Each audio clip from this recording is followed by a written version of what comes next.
Well, this is the new rifle. It's my sub 1000 sub MOA long range rifle. I like it because the 6.5 Creedmoor has a lot lower cost per round than, say, my 7mm mag shooting 168 Bergers. Average around $250 a round for the Remington 7 mag, and for the 6.5 Creedmoor Ruger American Predator, it's about $1.20 or so. So you can get some good practice in for a lot less cost per round. The rifle itself cost me about $440, $430, right in that range.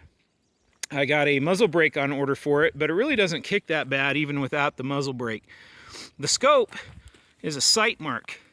It's about a $350 scope, and it's not the best one in the world, but it actually does pretty good. I'm shooting the Hornady A-Max. This is the 120 grain. I got some 140 grain on order. I hear that these guns really like the 140 grain A-Max. Kind of got out on these guns over the last year that Ruger put them into production, and it's really hard to find them now. I did a search all over the internet, finally found one on Guns America. It turned out it was at the gun store down the street, so I hustled down there and I got it, but right now they're kind of in short supply. You wouldn't think you'd get this kind of accuracy out of a $500 gun that also has a threaded barrel. This barrel right here, let's see if I can get it off. Got a muzzle brake on order for it. It's a 5/8 with a 24 thread, and finding one in a 6.5 Creedmoor that's 5/8 24 is very difficult. So what I did is I talked to my local gunsmith. He ordered one in a smaller diameter, and he is going to bore that out to 2.02 over the 6.5 millimeters. So he's going to go 0.02 inches greater than that, and then we should have a pretty nice gun. It doesn't kick bad, but with the muzzle brake, it will make it really fun to shoot. So anyway, this is the Ruger American Predator in 6.5 Creedmoor. So let me go show you what I did after, how it shot after I broke it in. So this is the target right down here.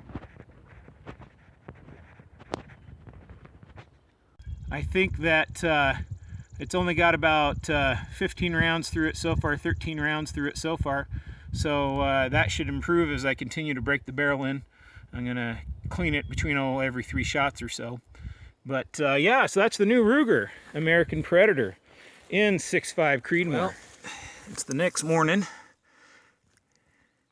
That's my next 3-shot group right there.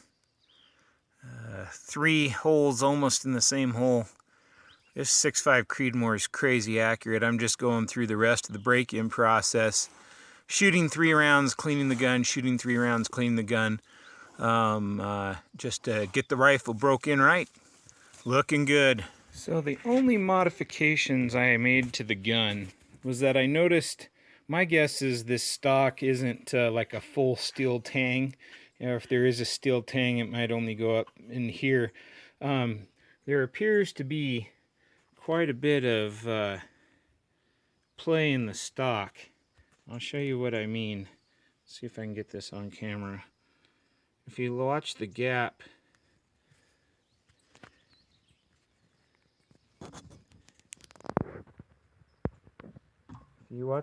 right here, when you push down on the rifle, it touches the barrel, which on a free-floated barrel you don't really want. So what I did is I took a piece of sandpaper and I put it sand side down, and I slid it down the barrel, and I worked the sandpaper back and forth. And what it did is it opened this gap up just a little bit more to keep it from, when you put it on the bipod, the pressure of the weight of the gun on the bipod would actually close this gap, and now it doesn't. So that's the only modification I really had to make to this gun out of the box. So earlier I was talking about the gap, and I think I can zoom in here and show you what I was talking about.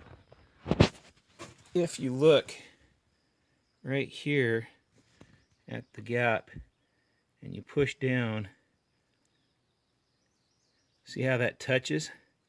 When I first put the bipod on it, that was in constant contact, and I didn't want it to mess up the harmonics of the barrel as you're shooting, so I sanded out a little bit of the plastic so that when the gun is on the bipod, you still have a nice gap all the way around there. Yeah, so a little bit of sandpaper seemed to do the trick.